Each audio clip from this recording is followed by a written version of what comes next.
Hello hello hello everyone, welcome to Z chem chemistry classes. So भाई हम आ चुके हैं अपने लेक्चर को कंटिन्यू करने के लिए। टॉपिक हम पढ़ रहे थे सर थर्मोडायनेमिक्स, और ये हमारे पास थर्मोडायनेमिक्स की सेकंड यूनिट थी, मतलब थर्मोडायनेमिक्स सेकंड, है ना। ये तो आपको पता ही है, ये हमारा लेक्चर नंबर आई थिंक 7 है। इससे पहले हम 6 लेक्चर कर चुके हैं थर्मोडायनेमिक्स सेकंड के, और थर्मोडायनेमिक्स को फर्स्ट को भी हम बिल्कुल कवर कर चुके हैं भाई। बार बार बताने की आवश्यकता है नहीं। मुझे लगता है शायद आज हमारा लास्ट लेक्चर हो सकता है, क्योंकि देखो आपको पता है हमने क्या क्या पढ़ रखा है भाई। थर्मोडायनेमिक फर्स्ट में तो सारी चीजें हमने पढ़ ली थी, है ना। मुझे बार बार बताने की आवश्यकता है नहीं, लास्ट लेक्चर में भी जान चुके थे। और थर्मोडायनेमिक फर्स्ट और थर्मोडायनेमिक सेकंड के कुछ टॉपिक्स का रिवीजन हमने कर लिया था लेक्चर नंबर 5 में, है ना। उसके बाद एक लेक्चर आया था जिसमें हमने क्या पढ़ा था भाई। थर्मोडायनेमिक सेकंड में हमने गिब्स एनर्जी क्या होती है, हेल्महोल्ट्ज एनर्जी क्या होती है, गिब्स फंक्शन, हेल्महोल्ट्ज फंक्शन के बारे में जान लिया था। उसके थर्मोडायनेमिक डेरिवेशन जो होता है वो भी हमने कर लिया था ना। उसके बाद हमने आइडियल गैस के लिए उसका फॉर्मूला क्या होगा, और प्रेशर, वॉल्यूम और टेम्परेचर के साथ किस तरह से वेरी करता है ये हमने जान लिया था। हेल्महोल्ट्ज इक्वेशन क्या होती है और गिब्स हेल्महोल्ट्ज इक्वेशन क्या होती है, ये सारी चीजें जान चुके थे। अच्छा, एक चीज रह गई थी जो शायद हम उसको नहीं देख पाए थे, that is the thermodynamic equilibrium and spontaneity. तो criteria of spontaneity and equilibrium के बारे में पहले भी हम जान चुके थे, लेकिन कुछ चीजें और जाननी है। अगर मान लीजिए हमारे पास क्वेश्चन आता है तो वहां से हम किस तरह से उसको अटेम्प्ट कर पाएंगे, ये करना है। उसके बाद में हमें पढ़ना है भाई थर्ड लॉ ऑफ थर्मोडायनेमिक्स, बहुत छोटा सा टॉपिक है।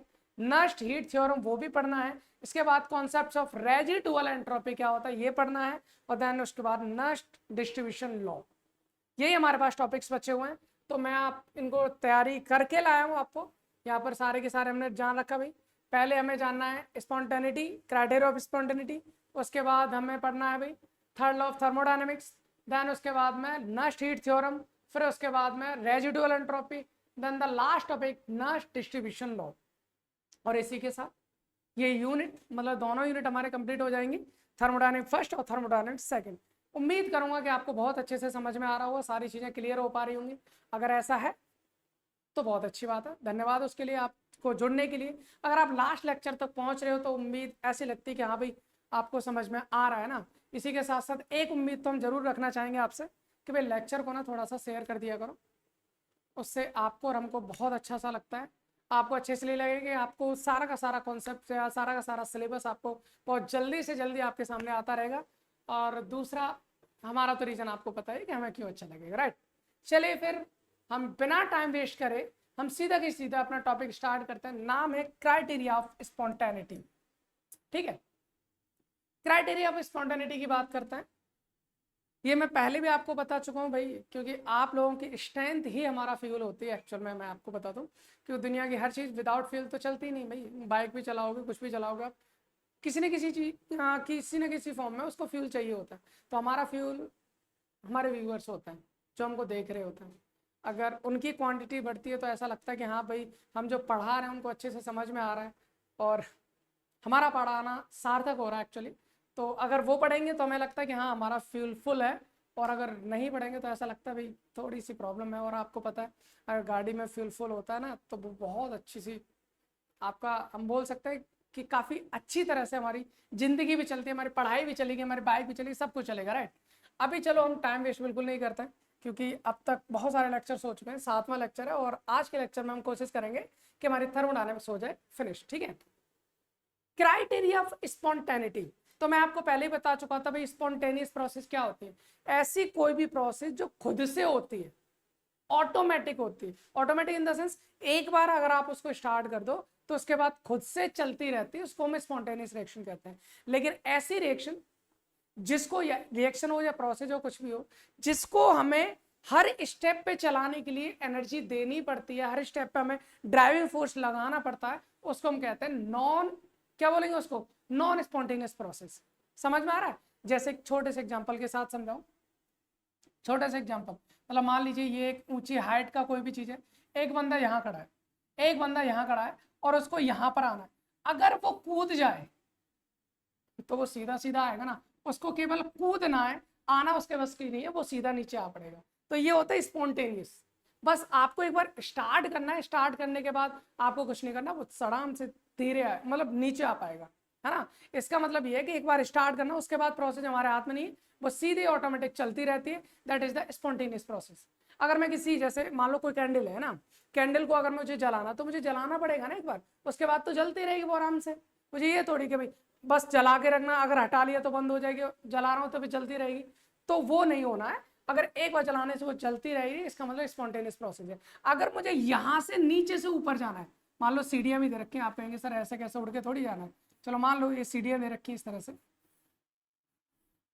ऐसे मान लो कि सीढ़ियाँ दे रखी हैं, ठीक है, ऐसे हमने सीढ़ियाँ ले ली। अब इस बंदे को यहाँ पहुंचना है, तो अगर इसको यहाँ पहुंचने के लिए बढ़ना पड़ेगा, ऐसा होता नहीं यहाँ पहुंच जाए उसके बाद अपने आप ऊपर चढ़ जाएगा, वैसा नहीं होता। यहाँ चढ़ने के लिए ताकत, फिर एनर्जी, फिर एनर्जी, फिर एनर्जी, हर स्टेप पर एनर्जी देनी पड़ती है। ये होती है हमारे पास नॉन स्पॉन्टेनियस प्रोसेस। तो अपने माइंड में रखो, ऊपर से कूदे हमारे बस की नहीं है भाई, बीच में रुकना नॉन स्पॉन्टेनियस, लेकिन चढ़ना हमारे बस के, हर स्टेप पे हमें एनर्जी देनी पड़ेगी, that is the non spontaneous process. उम्मीद करते हैं आपको स्पॉन्टेनियस और नॉन स्पॉन्टेनियस प्रोसेस समझ में आ गई होगी। पहले भी हम इसके बारे में चर्चा कर चुके थे और हमने ये कहा था भाई स्पॉन्टेनियस प्रोसेस होती है या नहीं होती है, इस चीज के बारे में एक ही बंदा बताता है और वो होता है डेल्टा जी। क्या बताया था हमने? Delta G.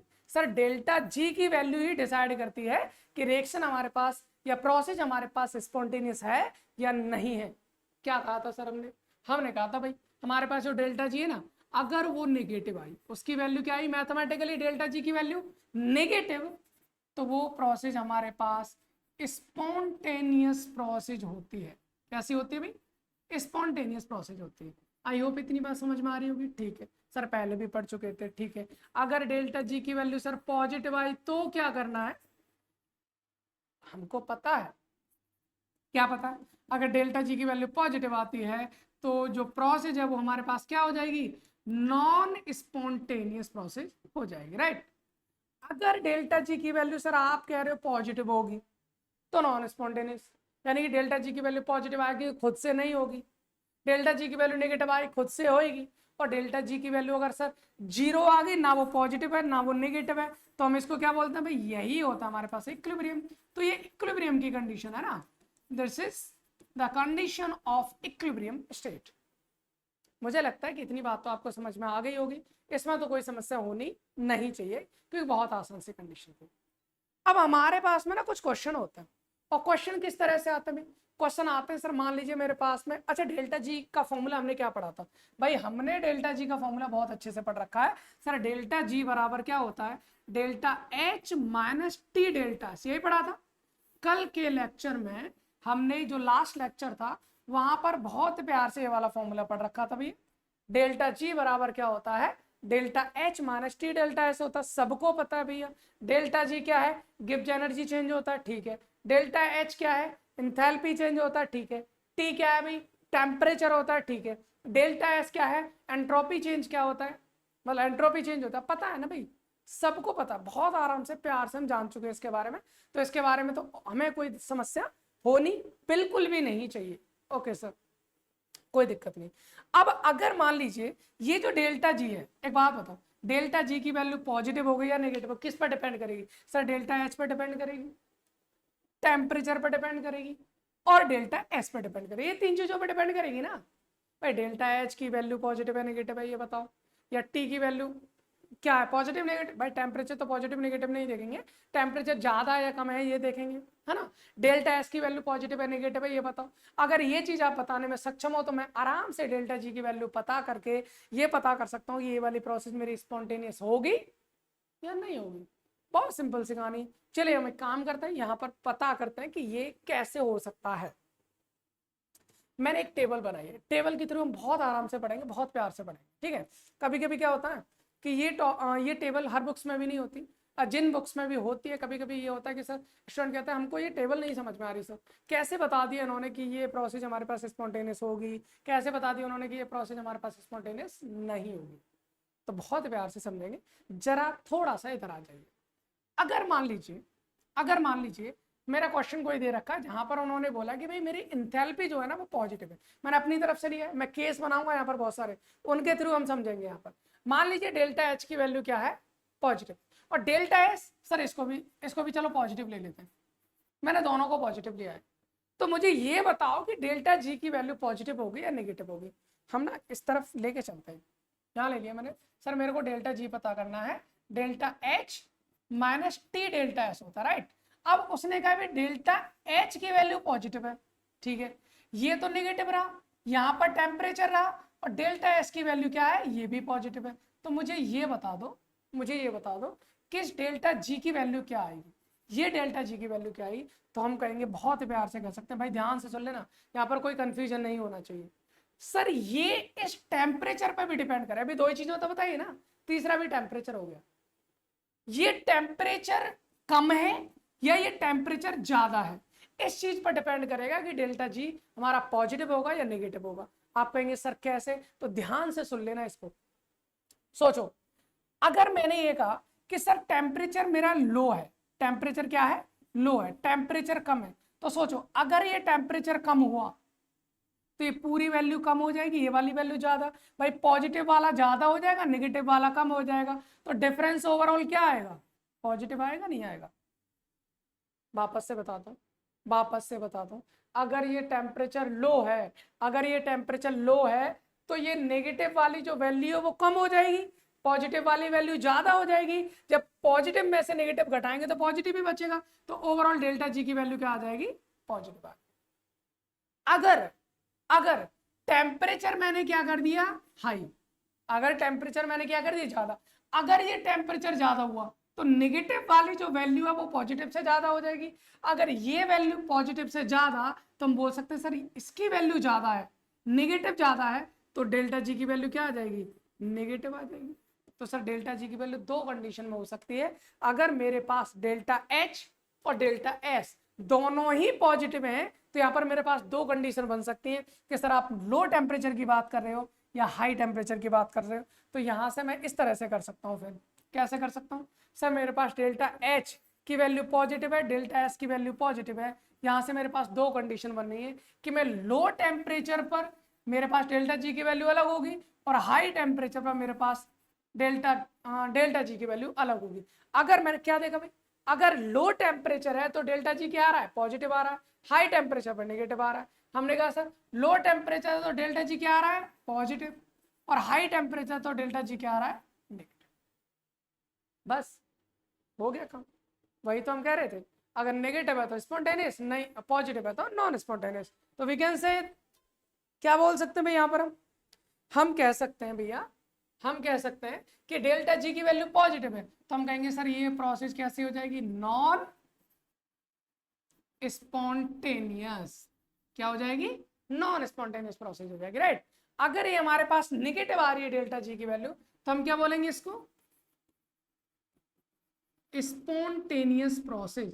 क्या बोल देंगे भाई, स्पॉन्टेनियस प्रोसेस। उम्मीद करते हैं कि आपको ये दो स्टेटमेंट, जो दो हमने फॉर्मेट इसके लिखे हैं, वो आपको समझ में आ गए होंगे। बताओ भाई कौन समस्या, उम्मीद करते हैं कोई समस्या नहीं होगी, ठीक है। चलिए अब हम चलते हैं आगे कंडीशन लेके। सर आपने कहा ये पॉजिटिव है ये नेगेटिव, ठीक है। अगर मैं ये कह के चलूँ कि सर मैंने डेल्टा एच जो है ना उसको तो मैंने पॉजिटिव लिया है, ठीक है, और मैं डेल्टा एस को इस बार नेगेटिव ले रहा हूँ, then what do you think, तब बताओ फिर क्या होगा भाई। चलो देखते हैं भैया, देखते हैं।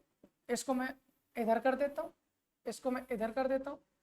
ये जो हमने निकाला है ये कॉन्सेप्ट हमारा पहला आ गया, ठीक है सर, ये हमारा पहला आ गया। दूसरा करता, delta G is equal to delta H minus T delta S, right, यही है ना, बिल्कुल। यहां से हमने कहा, क्या कहा भाई, एक बात बताओ, डेल्टा एच की वैल्यू को हमने पॉजिटिव माना है, ठीक है, ये तो नेगेटिव है, ये टेम्परेचर रहेगा। डेल्टा एस को क्या लिया है, सर डेल्टा एस को हमने लिया इस बार नेगेटिव, ठीक है, डेल्टा एस को ले लिया हमने नेगेटिव। अब एक बात बताओ, ये नेगेटिव है, ये नेगेटिव, नेगेटिव दोनों पॉजिटिव हो जाएगा, दोनों क्या हो जाएगा, पॉजिटिव हो जाएगा। तो मुझे ये बताओ, ये भी पॉजिटिव, भाई ये पॉजिटिव है, ठीक है, प्लस टी इधर ये भी पॉजिटिव हो जाएगा, नेगेटिव नेगेटिव दोनों पॉजिटिव, और पॉजिटिव पॉजिटिव को जोड़ोगे तो डेल्टा जी वैल्यू पॉजिटिव ही आएगी, चाहे टेम्परेचर तुम्हारा कम हो चाहे टेम्परेचर तुम्हारा ज्यादा हो। टेम्परेचर से फर्क ही नहीं पड़ता भाई, टेम्परेचर से यहाँ फर्क ही नहीं पड़ता कि तुम्हारा क्या टेम्परेचर है, ज्यादा है कम है, भाई कुछ भी हो आपकी डेल्टा जी की वैल्यू ऑलवेज पॉजिटिव आएगी। तो वी कैन से, अगर डेल्टा एच पॉजिटिव है, डेल्टा एच नेगेटिव है, कोई भी temperature any, at any temperature, any temperature, कोई भी टेम्परेचर हो, डेल्टा जी हमेशा कैसा आएगा, पॉजिटिव आएगा। अब पॉजिटिव आएगा तो हम सीधा सीधा बोल सकते हैं भैया कि प्रोसेस जो अपनी होएगी वो क्या होएगी, नॉन स्पॉन्टेनियस प्रोसेस होगी, नॉन स्पॉन्टेनियस प्रोसेस। उम्मीद करता हूँ सारी की सारी चीजें यहाँ पर क्लियर हो पा रही हैं। अब सर अगली कहानी लेते हैं। सर आपने इसको पॉजिटिव लिया, इसको भी पॉजिटिव लिया, ठीक है, इसको पॉजिटिव लिया, आपने इसको नेगेटिव ले लिया। आप उल्टा कर सकते हैं क्या, मैं इसको नेगेटिव ले लूँ, ठीक है, और इसको मैं पॉजिटिव कर देता हूँ, ठीक है, ठीक है, करके देखते भाई, करके देखते हैं भाई। हमने ये कहा है sir delta G is equal to delta H minus T delta S, right. तो डेल्टा एस को मैंने क्या लिया, इस बार निगेटिव ले लिया, ठीक है, निगेटिव टी, और डेल्टा एस को मैंने क्या लिया, पॉजिटिव लिया। अब बताओ, एक बात बताओ, ये भी पूरा नेगेटिव टर्म है, टेम्परेचर ज्यादा हो कम हो कोई फर्क नहीं पड़ता, ये नेगेटिव, तो टोटल भी तो नेगेटिव आएगा ना, ये भी नेगेटिव है, ये भी नेगेटिव है, चाहे टेम्परेचर कुछ भी हो, टोटल भी क्या आएगा, मेरा नेगेटिव आएगा। और जब भैया टोटल नेगेटिव आएगा, कोई भी टेम्परेचर ले लो, एनी टेम्परेचर, हमेशा डेल्टा जी की वैल्यू क्या आएगी, नेगेटिव आएगी। और नेगेटिव आएगा तो हम क्या बोल सकते हैं, it become a spontaneous process. I hope इतनी बात आपको समझ में आ रही होगी, क्योंकि बहुत सिंपल सी बातें हैं, बहुत प्यारी सी सिंपल सी बातें हैं। चलिए इतनी बात क्लियर है, ठीक है। और क्या पॉसिबिलिटी बची, सोचो, पॉजिटिव पॉजिटिव लिया, ठीक है, पॉजिटिव नेगेटिव लिया, ठीक है, नेगेटिव पॉजिटिव भी ले लिया, ठीक है। सर हम दोनों वैल्यू भी तो नेगेटिव ले सकते हैं ना, मान लो डेल्टा एच की वैल्यू नेगेटिव है, ठीक है, और डेल्टा एस की वैल्यू भी नेगेटिव है, ओके, करते हैं भाई कंडीशन, करते हैं भाई कंडीशन। मान लीजिए हमने क्या किया भाई, delta G is equal to delta H minus T delta S, right, okay. हमने कहा सर डेल्टा एच की वैल्यू को हमने नेगेटिव लिया, ठीक है, माइनस टी, डेल्टा एस की वैल्यू को भी मैंने नेगेटिव लिया, ठीक है। अब एक बात बताओ, क्या बताना सर, ये तो नेगेटिव है, ठीक है, और ये नेगेटिव नेगेटिव दोनों क्या हो जाएगा, पॉजिटिव हो जाएगा भाई, टी, ये तो पॉजिटिव ही हो जाएगा ना, नेगेटिव नेगेटिव मिलकर क्या हो जाएगा, पॉजिटिव हो जाएगा। ऐसे रहने देता हूँ, ऐसे रहने देता हूँ, यहीं पर देखो, यही से पता चल जाएगा। अब हमारे पास पहले की तरह दो कंडीशन आ गई, टेम्परेचर कम है तो क्या होगा, टेम्परेचर ज्यादा है तो क्या होगा। देखो इधर, अगर भैया टेम्परेचर क्या है हमारे पास, टेम्परेचर हमारे पास कम है, सोचो अगर टेम्परेचर कम होगा, टेम्परेचर हमारे पास कम है, कम टेम्परेचर, देखो ये माइनस माइनस दोनों मिलकर क्या हो जाएगा, पॉजिटिव हो जाएगा, ये पूरा टर्म क्या हो जाएगा, पॉजिटिव, और ये वाला टर्म क्या है, नेगेटिव। अगर टेम्परेचर कम है तो पॉजिटिव कम नेगेटिव ज्यादा, और पॉजिटिव कम नेगेटिव ज्यादा है तो टोटल डेल्टा जी की जो वैल्यू आएगी वो क्या आएगी, नेगेटिव आएगी। अगर मैंने टेम्परेचर हाई कर दिया, ठीक है ना, टेम्परेचर हाई कर दूंगा तो ये जो पॉजिटिव वैल्यू है वो ज्यादा हो जाएगी, नेगेटिव कम, पॉजिटिव में से नेगेटिव घटाएंगे तो डेल्टा जी की वैल्यू क्या आ जाएगी, पॉजिटिव हो जाएगी। यानी कि हम ये कह सकते हैं सर कम टेम्परेचर होगा तो नेगेटिव, ज्यादा टेम्परेचर होगा तो पॉजिटिव।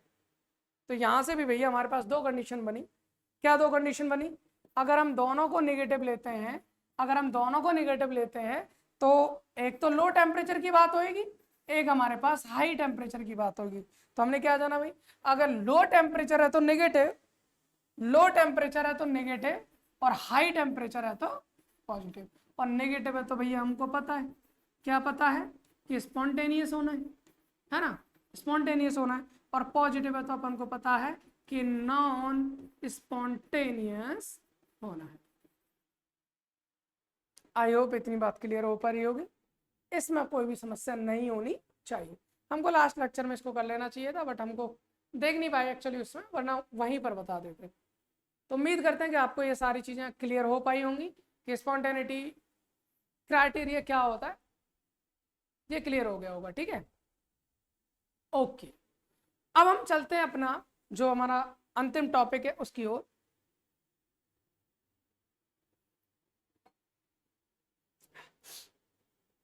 क्या नाम है,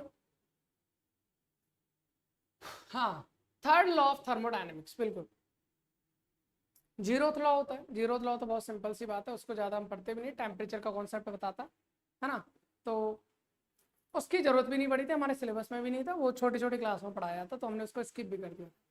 फर्स्ट लॉ हमने पढ़ा एनर्जी कंजर्वेशन लॉ, दूसरा लॉ हमारे पास एंट्रोपी के बारे में बताता, थर्ड लॉ एंट्रोपी के बारे में क्या बताता है, एक्चुअली इसकी न्यूमेरिकल वैल्यू के बारे में भी बताता है और बहुत सारी चीजों के बारे में बताता है। चलिए मैं यहाँ पर बात करता है थर्ड लॉ ऑफ थर्मोडायनेमिक्स क्या कहता है।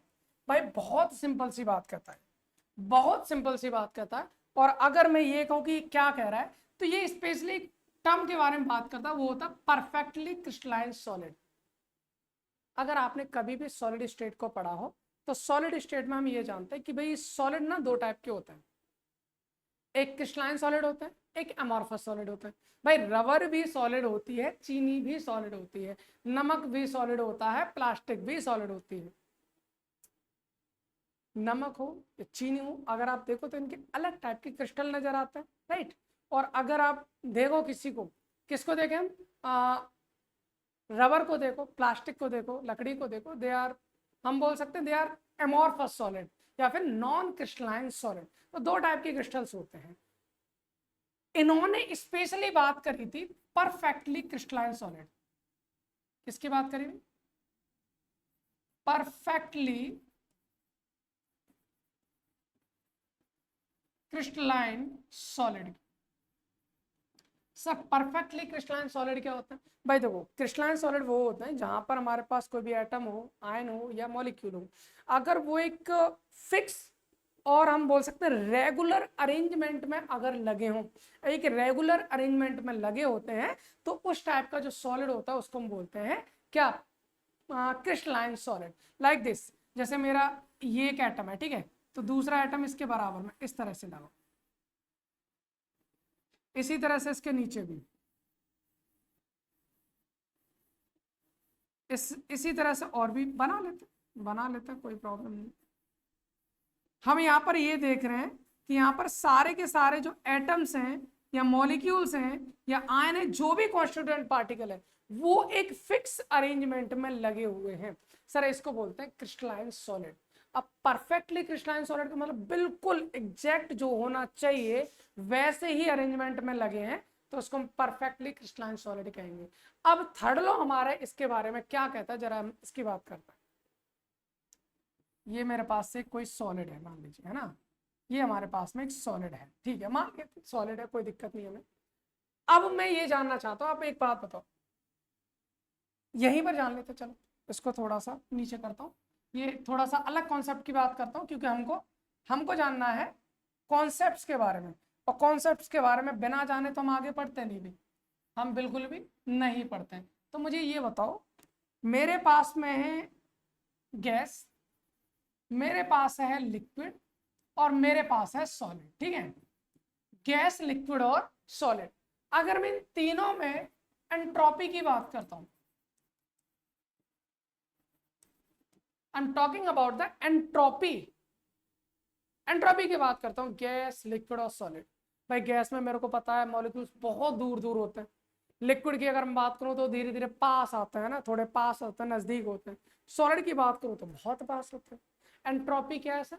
एंट्रोपी है रैंडमनेस, एंट्रोपी है बिखराव, एंट्रोपी डिसऑर्डरनेस, इसी को तो एंट्रोपी बोलते हैं। तो मुझे ये बताओ बिखराव सबसे ज्यादा कहाँ होता है? सॉलिड में होता है, लिक्विड में होता है या गैस में होता है? आपने सर ऑफिशियली गैस में होता है। गैस कहीं भी घूम फिर सकती है। मैंने परफ्यूम की छोटी सी डब्बी ली, मैं अपने लगा रहा हूँ, मेरे बराबर वाले को भी पता चल गया कि भाई इसने लगा ली है। ऐसा होता ना, क्योंकि बहुत जल्दी से फैलना स्टार्ट कर देती है, बहुत जल्दी से स्प्रेड होती है, मतलब उसकी एंट्रोपी बहुत ज्यादा होती है। यानी कि वी कैन से भाई सबसे ज्यादा एंट्रोपी किसकी होगी? हम कहेंगे सर गैस की होगी। लिक्विड में भी थोड़ा सा फैलाव होता है, लिक्विड की, सॉलिड की एंट्रोपी बहुत कम होती है। और आप बहुत अच्छे से जानते हो, आप बहुत अच्छे से जानते हो, अगर मेरे पास में वाटर वेपर है, क्या है, देखो मैं कॉन्सेप्ट को समझाने की कोशिश कर रहा हूँ, ध्यान से सुनना। वाटर वेपर है मेरे पास वाटर वेपर, वाटर वेपर मतलब जल वाष्प, हम बोल सकते हैं जल वाष्प है हमारे पास, पानी की भाप है ना। अब मैं इसको क्या करता हूँ? ठंडा करता हूँ, मैंने इसको कूल किया, सर क्या बन जाएगा मेरा? हम कहेंगे सर पानी बन जाएगा, वाटर बन जाएगा ना, बिल्कुल। और अगर मैं पानी को भी ठंडा करूं, भाई मैं वाटर को भी ठंडा करूं, तो क्या बन जाएगा मेरा? आइस बन जाएगा। क्या बन जाएगा? आइस बन जाएगा। मैं ये कहना चाह रहा हूं, ध्यान से सुन लेना भाई, बहुत अच्छा सा कॉन्सेप्ट है। जो वाटर वेपर है वो तो मेरे पास गैस है ना, बिल्कुल, जो वाटर है वो मेरे पास लिक्विड है ना, बिल्कुल, और जो आइस है वो मेरे पास सॉलिड है ना, बिल्कुल।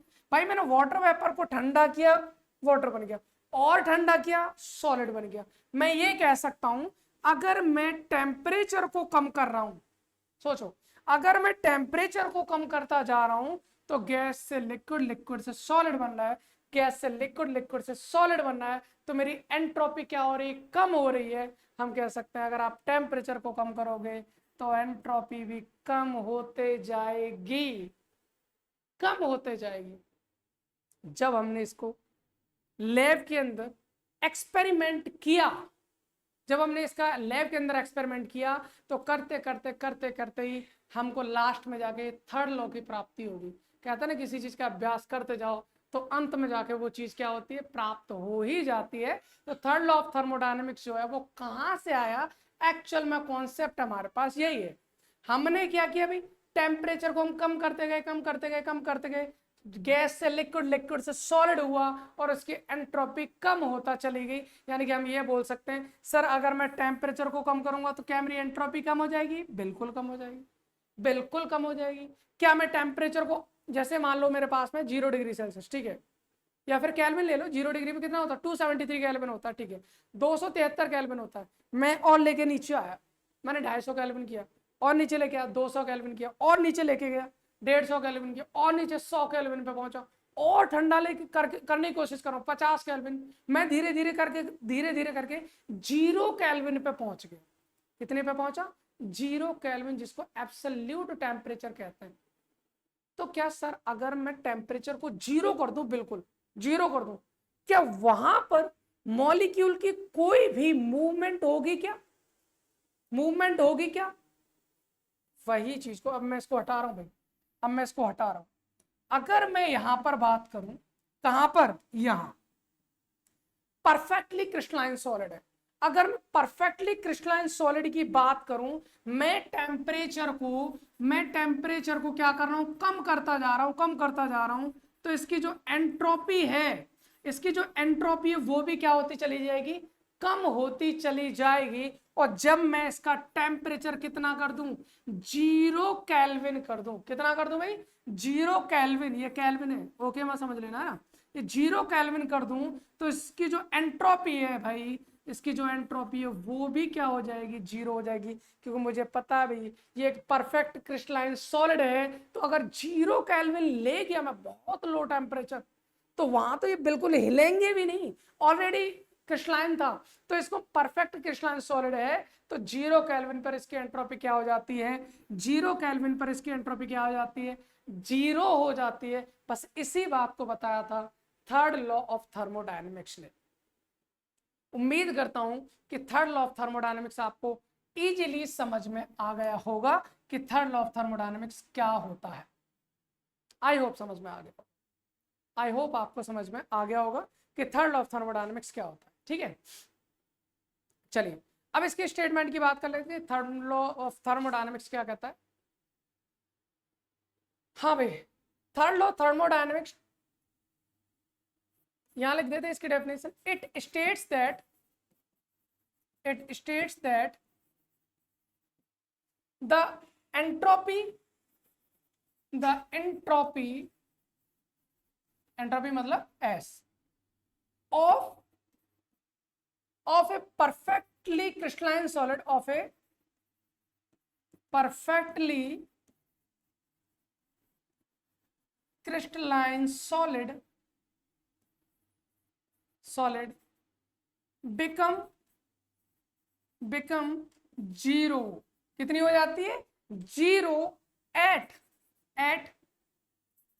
absolute temperature. एब्सोल्यूट टेम्परेचर कितना होता है, 0 केल्विन होता है। आई होप इतनी बात आपको समझ में आ गई होगी कि भाई 0 केल्विन पर अगर मैं देखूं परफेक्टली क्रिस्टलाइन सॉलिड की जो एंट्रोपी होती है वो कितनी हो जाती है, 0 हो जाती है। यानी कि हम कहेंगे भाई सर एंट्रोपी कितनी हो जाएगी, 0 हो जाएगी at 0 kelvin, 0 kelvin temperature. Sir बस इतना ही है हमारे पास थर्ड लॉ ऑफ थर्मोडायनेमिक्स, इसके अलावा वो कुछ भी नहीं बताता है। आई होप इतनी बात आपको समझ में आ गई होगी, इसमें तो कोई समस्या नहीं होनी चाहिए। उम्मीद करता हूं भाई कि आपको इसमें कोई समस्या नहीं होनी चाहिए, ठीक है ना। तो ये हो गया हमारे पास थर्ड लॉ ऑफ थर्मोडायनेमिक्स। तो इसमें याद रखना पहली बात, ये एब्सोल्यूट जीरो टेम्परेचर की बात करता है, ये एंट्रोपी की बात करता है, ठीक है। और किसके लिए? परफेक्टली क्रिस्टलाइन सॉलिड के लिए बात करता है। और this is the experimental data. ये हमें कहां से मिला? हम बोल सकते हैं अकर्स अकर्स बाय एक्सपेरिमेंट, या फिर हम, हाँ ठीक है, एक्सपेरिमेंट एक्सपेरिमेंट अरे क्या कर रहा हूँ, एक्सपेरिमेंट, ये हमारे पास एक्सपेरिमेंट से मिला, ठीक है ना। तो मुझे लगता है कि थर्ड लॉ ऑफ थर्मोडायनेमिक्स आपको समझ में आ गया होगा, इसमें कोई समस्या है नहीं। चलिए फिर एक काम करते हैं, अगले वाला जो हमारे पास टॉपिक है उसके बारे में बात करते हैं। अगला टॉपिक भाई हमारे पास नस्ट हीट थ्योरम। आपको क्या, कुछ टाइम पहले मुझे भी एक कन्फ्यूजन हुआ था कि सर नस्ट हीट थ्योरम क्या होती है और थर्ड लॉ ऑफ थर्मोडायनेमिक्स में क्या ये दोनों चीज़ें एक हैं या दोनों चीज़ें अलग अलग हैं। बहुत सारे स्टूडेंट्स को, बहुत सारे टीचर्स को भी मैंने इस कन्फ्यूजन में देखा है, और वो मोस्टली मिलते भी हैं। वहाँ पर ये रहता है कि सर नस्ट हीट थ्योरम को पूछो तब भी वो वही बताते हैं, या बताता कुछ अलग भी है तो हम भी वही समझते हैं। थर्ड लॉ ऑफ थर्मोडायनेमिक्स में वही पढ़ रहे हैं, नस्ट हीट थ्योरम में वही पढ़ रहे हैं, भाई सेम नहीं होता है। हम बोल सकते कि भाई बंधु है, थोड़ी सी वो कहता है ना चेहरा उनका मिलता है, बट अलग अलग है दोनों। थोड़े थोड़ा सा मिलता है बट अलग अलग है दोनों, दोनों चीजें अलग अलग चीजों को बताती हैं। नस्ट हीट थ्योरम डिफरेंट चीज है, और अगर हम यहाँ पर बात करें थर्ड लॉ ऑफ थर्मोडायनेमिक्स अलग चीज होती है, ठीक है ना। अगर हम बात करें नस्ट हीट थ्योरम क्या बताती है भाई, थर्मोडायनेमिक्स के थर्ड लॉ ने परफेक्टली क्रिस्टलाइन सॉलिड लिया था। क्या लिया था? परफेक्टली क्रिस्टलाइन सॉलिड लिया था, जिसके बारे में उन्होंने एंट्रोपी के बारे में बताया। बट जो नस्ट हीट थ्योरम है ये एंट्रोपी के बारे में नहीं बताता, ये एंट्रोपी चेंज के बारे में बताता है, वो भी किसी न किसी प्रोसेस के लिए, चाहे वो फिजिकल प्रोसेस हो चाहे वो केमिकल प्रोसेस हो। उसने ये बोला, अगर मान लीजिए भैया हमारे पास में कोई प्रोसेस है, पहले एक काम करते हैं समझने की कोशिश करते हैं। हमारे पास में कोई भी प्रोसेस है, ठीक है, चाहे वो फिजिकल प्रोसेस हो चाहे वो केमिकल प्रोसेस हो, अगर मैं टेम्परेचर को कम करूंगा तो मेरा एंट्रोपी, एंट्रोपी नहीं, एंट्रोपी चेंज कम होता जाएगा भाई, ये ध्यान रखना है। Not even entropy, entropy change की यहां पर बात करता है कि किसी भी प्रोसेस में अगर मैं टेम्परेचर को कम करता हूं तो मेरी एंट्रोपी चेंज जो होता है वो क्या होता है, कम होता जाता है। मतलब आप कहेंगे सर एक बार फिर से समझाने की कोशिश करो। चलो एक काम करते हैं, यहाँ पर लिखते हैं है ना। तो हम यहाँ पर, जैसे यहाँ पर हमने क्या लिखा था भाई, स्टेट दैट, ये हमारा जो थर्ड लॉ ऑफ थर्मोडायनेमिक्स वो बताता है the entropy change of perfectly crystalline solid. तो यहाँ पर हम क्या करें, सॉरी एंट्रोपी चेंज लिखा है क्या? नहीं नहीं ठीक है, एंट्रोपी लिखा है ना, एंट्रोपी चेंज नहीं, एंट्रोपी के बारे में बताता है।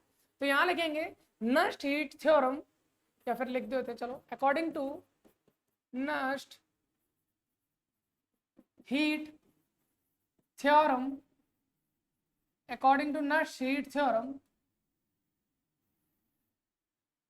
the entropy change, क्या लिख रहे हैं भाई, entropy change,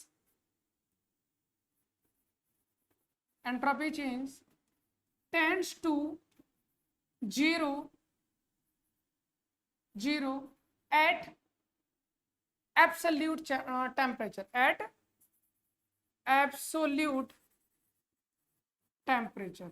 एब्सोल्यूट टेम्परेचर भाई 0 केल्विन, भाई भाई क्या हो जाएगा 0 केल्विन। मतलब ये कहना चाह रहा है, यहाँ पर हमने लिखा है according to Nernst heat theorem the entropy change, अरे एक और चीज लिखना है भाई, वो तो मेन चीज रहेगी, वो तो मेन चीज रहेगी है? क्या लगा था, according to Nernst heat theorem the entropy change of any physical and chemical process, physical and chemical process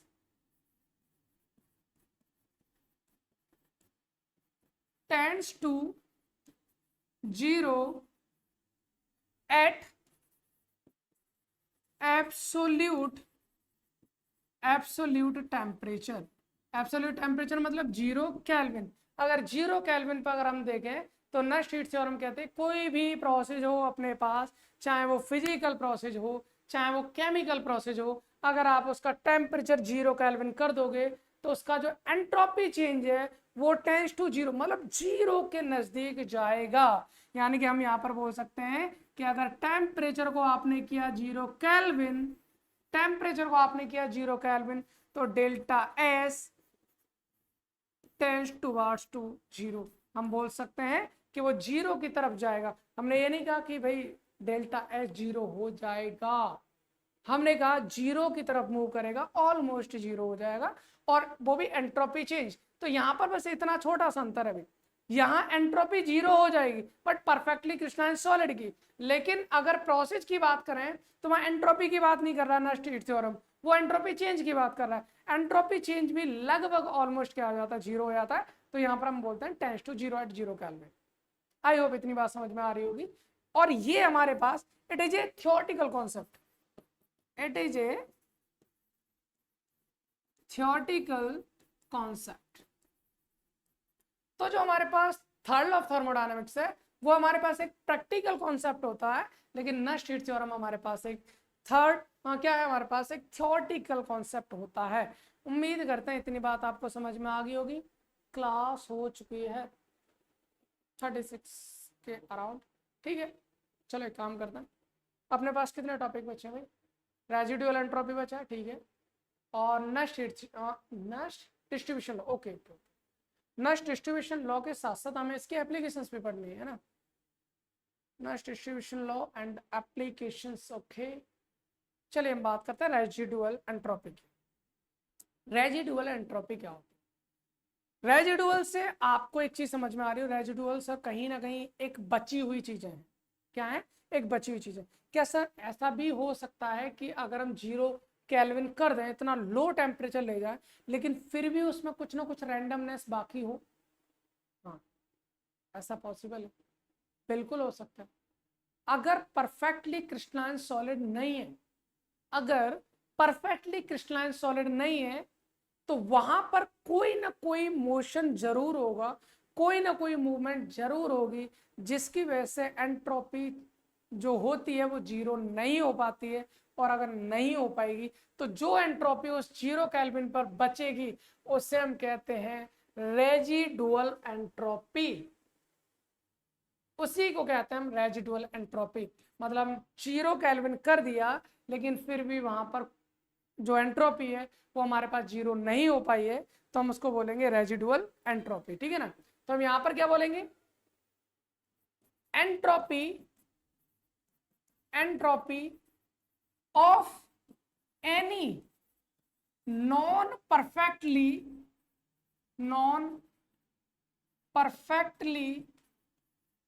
crystalline solid, crystalline solid.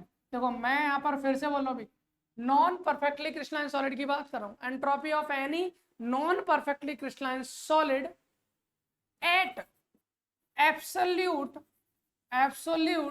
0 kelvin, 0 kelvin, absolute 0 kelvin पर जो भी होती है एंट्रोपी होती है इज नोन एज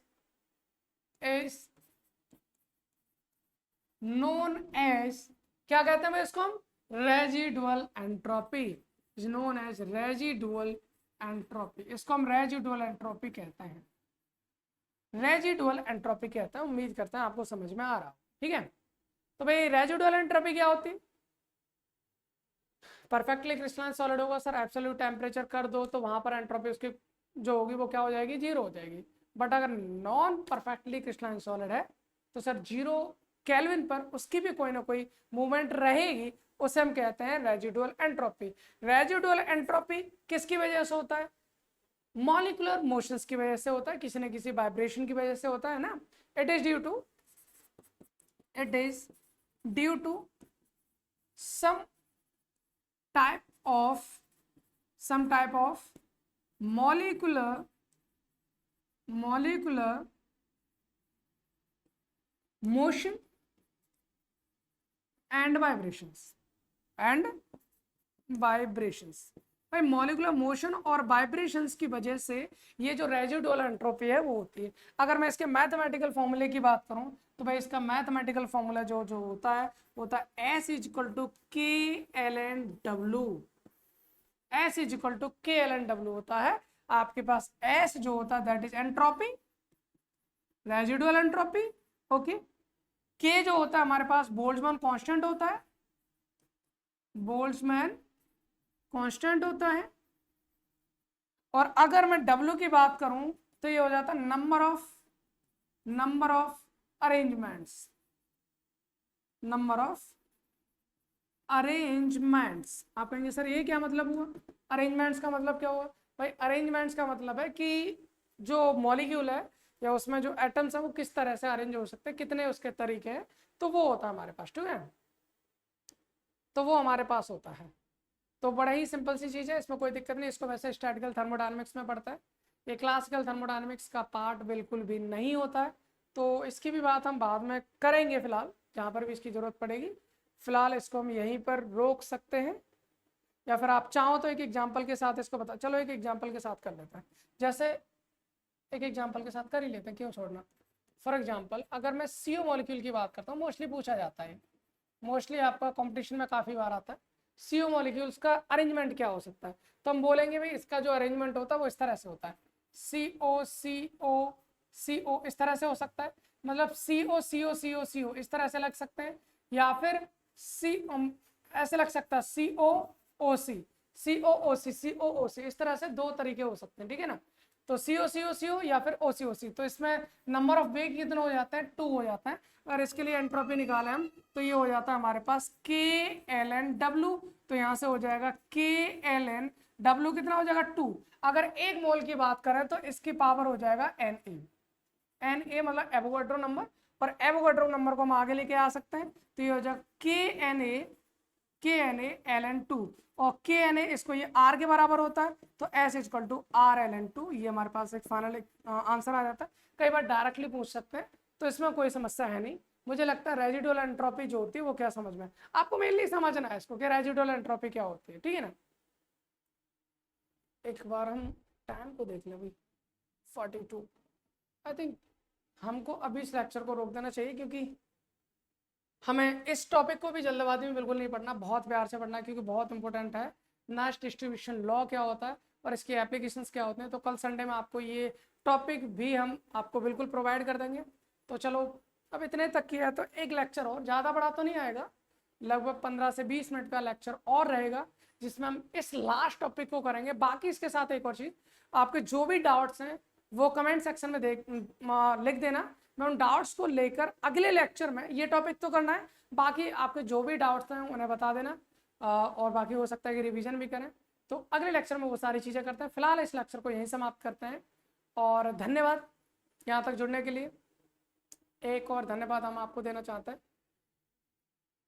लोगों को जोड़ने के लिए। आप लोग जोड़ भी रहे हैं, और अगर ज़्यादा से ज़्यादा जोड़ेंगे तो हमें अच्छा लगेगा। बस इतना ही कहना चाहते हैं भाई, शेयर कर दीजिए जितना हो सकता है उतना। धन्यवाद, और मिलते हैं आपको अगले लेक्चर में नई एनर्जी, नए टॉपिक, नए कॉन्सेप्ट्स के साथ। Thanks for watching.